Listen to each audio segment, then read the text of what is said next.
Est-il possible de trouver une tablette tactile qui fasse tout ou presque? C'est ce qu'on va voir aujourd'hui.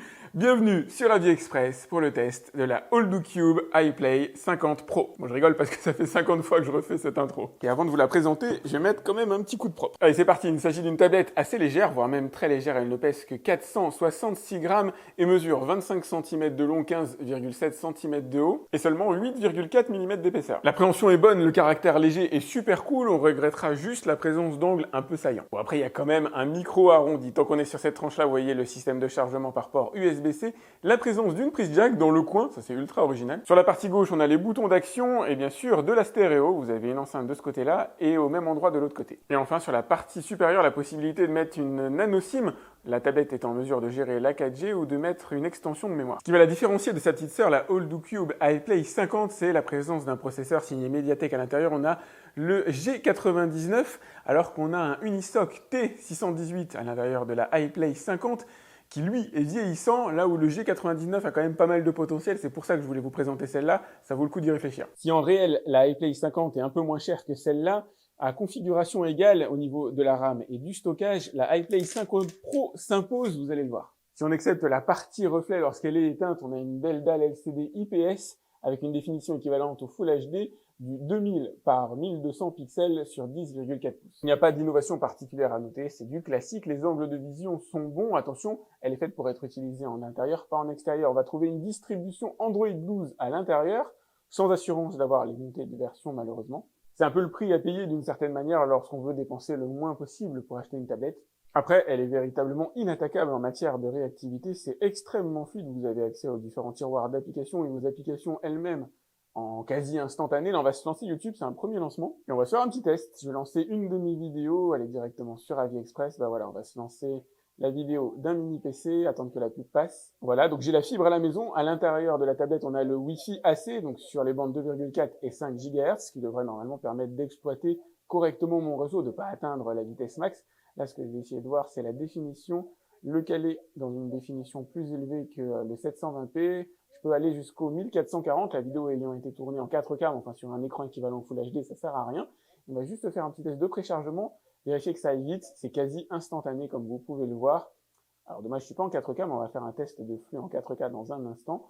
C'est ultra réactif et la tablette gère le 1440p sans problème. Pour la partie 4K vraiment difficile avec du H265 encapsulé en MKV fichier 10 bits, de 60 Go, là on sent que la tablette est un petit peu plus à la peine pour le décoder. Il en faudrait pas grand chose à mon avis. Les fichiers 4K plus légers, ça doit passer. Eh ben non, c'est vraiment dommage parce que c'est pas loin, mais la tablette n'est pas en mesure de décoder. Alors les flux 4K, on va dire difficiles, comme ça peut être le cas ici, encodés en H265, c'est au-delà de ses capacités. Par contre, les fichiers, eux, encodés en H264, qui est un format un peu plus light, là par exemple, il s'agit de Full HD sur un fichier d'une bonne vingtaine de gigas, encapsulé toujours dans du MKV, passe sans aucun problème. S'agissant d'une tablette dont l'écran est un équivalent Full HD, c'est pas particulièrement dommageable de ne pas gérer la 4K, c'est juste que pas mal de flux aujourd'hui arrivent en 4K, effectivement, elle aurait été préférable qu'elle soit en mesure de les gérer. Pour ce qui est du streaming, il n'y a pas de souci, la tablette s'adaptera parfaitement. Si vous avez un abonnement 4K Netflix, elle se recalera en Full HD, idem pour YouTube, idem pour Prime Video,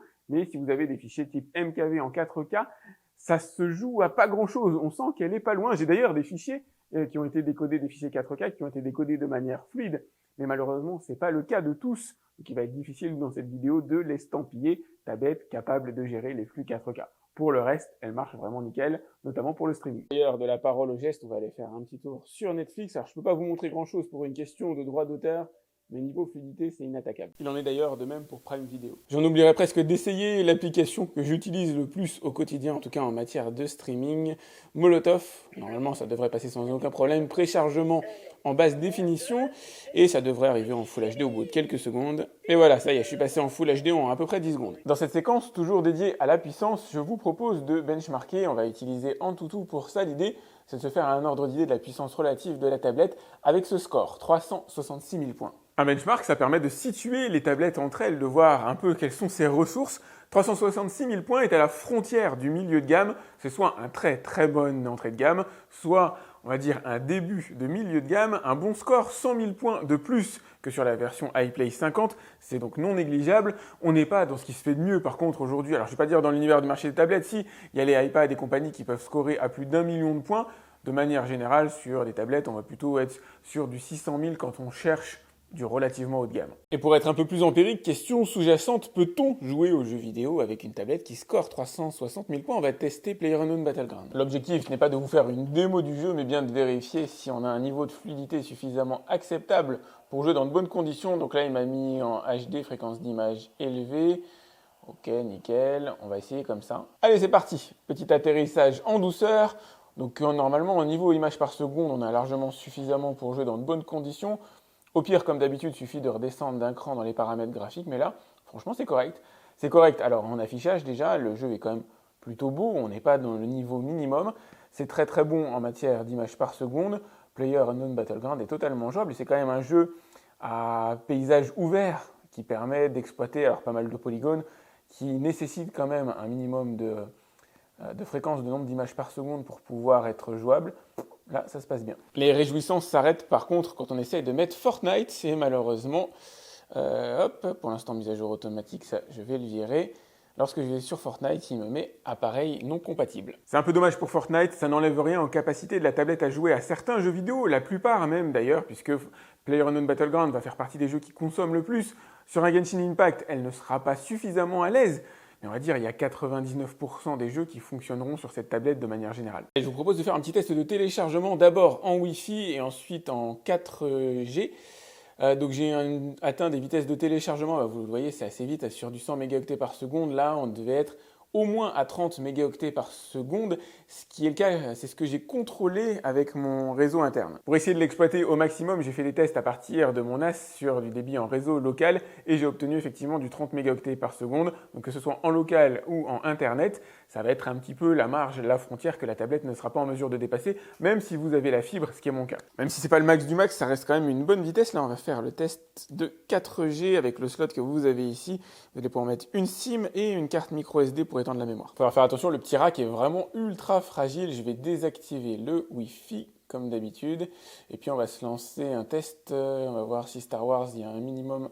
Ah oui, effectivement, il faut que je sois connecté. C'est pas horrible d'ailleurs. Pour de la 4G, on va se mettre YouTube, toujours sans Wi-Fi, uniquement sur la puce 4G, afin de voir ce que ça donne en matière de temps de chargement. Alors me voilà sur la vidéo en 1440p, qui est le maximum que peut autoriser la tablette. Hop, je vais m'avancer pour qu'il n'y ait pas de préchargement. Regardez, c'est quasi instantané, en tout cas c'est ultra rapide. Ah, pas systématiquement, mais bon, ça va, ça reste quand même très très honnête. Même en 4G, la tablette est exploitable. Au niveau du son, ça va, c'est honnête. Ça sature un peu forcément à fort volume, elle n'est pas vraiment faite pour aller arroser une grande pièce. Mais si jamais vous le laissez à 70%, c'est tout à fait honnête, je vais vous faire écouter un peu.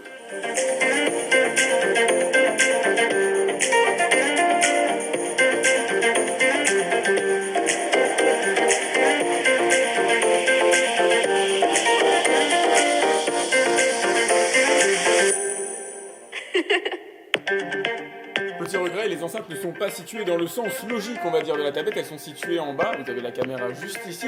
Pour jouer aux jeux vidéo, moi je vais avoir tendance à avoir mes mains à ce niveau-là qui couvrent les enceintes. Il faudra donc retourner la tablette. Niveau autonomie, on a une batterie de 6000 mAh à l'intérieur. Et bien sûr, tout dépendra de ce que vous allez faire avec elle. Les jeux vidéo consommant énormément de ressources, attendez-vous à une petite autonomie. Mais pour du streaming vidéo, pour de la consultation web, vous serez entre 6 heures et 8 heures d'autonomie. On va se faire un petit point d'ordre presque symbolique sur le caméra. On a du 8 mégapixels à l'arrière, du 5 mégapixels à l'avant. Faut pas en attendre grand chose, je vais vous montrer ce qu'on peut faire avec. Voilà ce que donne la caméra de 8 mégapixels située en position arrière. Pour moi, c'est vraiment de l'utilisation une fois de temps en temps parce que vous n'avez pas le choix. Et si vraiment vous avez besoin d'une caméra, utilisez tout simplement votre smartphone. Ce sera beaucoup plus efficace que la tablette. Voilà ce que ça donne au niveau de la caméra située en face avant. C'est pas miraculeux, il faut un très bon éclairage pour être visible. Pour de la visio d'appoint, ça va passer, mais pas au-delà. Elle vous en donne pour votre argent, c'est ce qu'il faut retenir de cette iPlay 50 Pro, ni plus ni moins. Elle vous donne les fondamentaux, une autonomie tout à fait correcte, une tablette assez légère avec une plutôt bonne préhension, l'accès à un écran de bonne qualité qui vous permettra de naviguer sur Internet, de regarder de la vidéo en Full HD de manière fluide, de manière agréable, faire du streaming. Bref, les basiques d'une tablette sont respectés. Quand on commence à creuser un peu dans la 4K ou dans les jeux véritablement très gourmands, là évidemment, elle n'a pas suffisamment de ressources processeurs.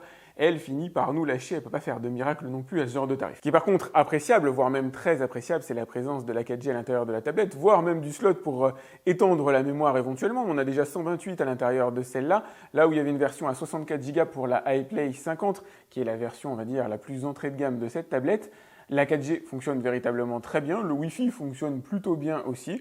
Bref, c'est des petits plus, mais qui peuvent faire la différence, surtout étant donné son coût. Avoir accès de manière nomade à un réseau, c'est, alors de nos jours, je dirais la moindre des choses, mais c'est pas toujours le cas sur certaines tablettes à ce prix-là. Le parent pauvre, c'est évidemment la partie photo. Il n'y a aucun miracle, il n'y a aucune tablette de toute façon à ce genre de tarif qui vous permet de faire des belles photos et des belles vidéos. Voilà ce que je pouvais vous dire à propos de la OlddoCube iPlay 50. Reste le choix à faire entre la version entrée de gamme, qui est plus floue finalement, je trouve, en fin de vidéo qu'en début, où je partais bille en tête plutôt sur celle-là, qui effectivement s'impose. On a un écart de prix qui est quand même limité entre les deux, beaucoup plus de puissance à l'intérieur de celle-là, mais qui aurait été surtout justifié si elle avait été en mesure de lire la 4K, là où l'autre ne l'aurait probablement pas été non plus. Comme c'est pas le cas ici, l'absence de la 4K me déçoit un petit peu. Du coup, finalement, je dirais que ça se vaut. À part si vraiment vous avez envie de jouer aux jeux vidéo, auquel cas c'est celle-là qui va s'imposer clairement. Autant économiser quelques euros et la version Unisoc avec un T618 à l'intérieur peut valoir le coup, à mon avis, d'être achetée aussi. Elle s'appelle iPlay 50. Là où celle que vous avez vue aujourd'hui, c'est la iPlay 50 Pro. Vous avez le lien de ces deux tablettes dans la description de cette vidéo, comme d'habitude. Pensez à la liker si vous l'avez aimé. N'hésitez pas à me laisser un message, un commentaire si vous avez des questions concernant ces deux tablettes. Vous pouvez me les laisser dans les commentaires de la vidéo YouTube. J'essaie de répondre à tous mes abonnés. D'ailleurs, profitez-en pour vous abonner à ma chaîne si ce n'est pas déjà fait. Quant à moi, je vous dis à très vite pour un autre test et une nouvelle vidéo sur AviExpress. Salut!